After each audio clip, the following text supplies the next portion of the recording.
السلام عليكم ورحمة الله وبركاته. ازيكم حبايبي؟ عاملين ايه؟ يا رب تكونوا دايما بخير وكل سنة وانتم طيبين. خلاص بقى مولد النبوي طبعا، يلا نصلي على الحبيب الاول، اللهم صل وسلم وبارك على سيدنا محمد وعلى اله وصحبه اجمعين.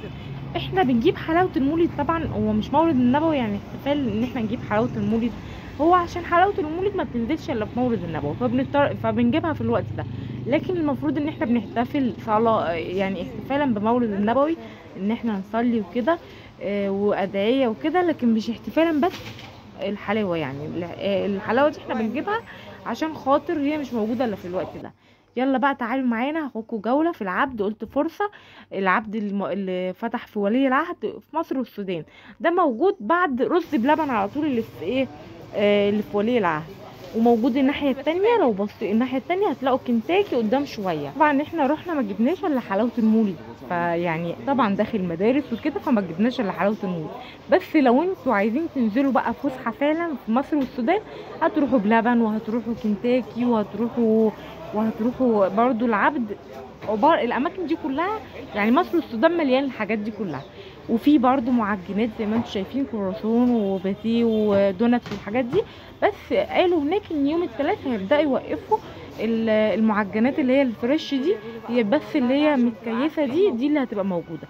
لكن المعجنات دي هتبقى هيوقفوها من يوم الثلاث لغايه ما مولد النبوي يخلص، عشان هناك المكان صغير قوي على فكره. وبرضو العبد اللي في وسط البلد كانت في حاجات برضو ما بتبقاش موجوده. وفي على فكره الناحيه التانية ايس كريم، بس انا ما صورتوش ليكم. يعني هو المكان صغير قوي، بس المكان فيه كل حاجه، يعني فيه كل حاجات حلاوه مولد النبوي. وفي العلب برضو، والعلب هناك بتبدا من 120، وانتوا طالعين بقى في ب 430 وفي ب 1600، وفي اسعار ايه زي ما انتوا عايزين. وفي بقى هناك كمان الحلويات اللي هو البسبوسه والكنافه والشكلمه وكل حاجه، يعني في عامه حلويات وفي كل حاجه نفس حاجات العبد اللي هناك، بس حاجات على صغير، يعني الحجم صغير بس في كل حاجه. تعالوا معانا بقى كمان. حبيت برضو ان انا اجيب لكم المنيو، جبت لكم المنيو معايا البيت. حبيت ان انا اعرفكم كل علبه المكونات بتاعتها، هسيبها لكم، يعني مش هسيبها لكم، هي موجوده في الفيديو. هسيبكم بقى تتفرجوا على محتويات العلبه، كل علبه بكام والمحتويات بتاعتها قد ايه. وجبت لكم برضو الاسعار، يعني لو انت حابه تجمعي علبه هتجمعي بقى بالاقراص. يعني الاقراص الحمصيه الاتنين ب50 جنيه، اللي هي الاقراص المدوره، بس للاسف صغروها شويه.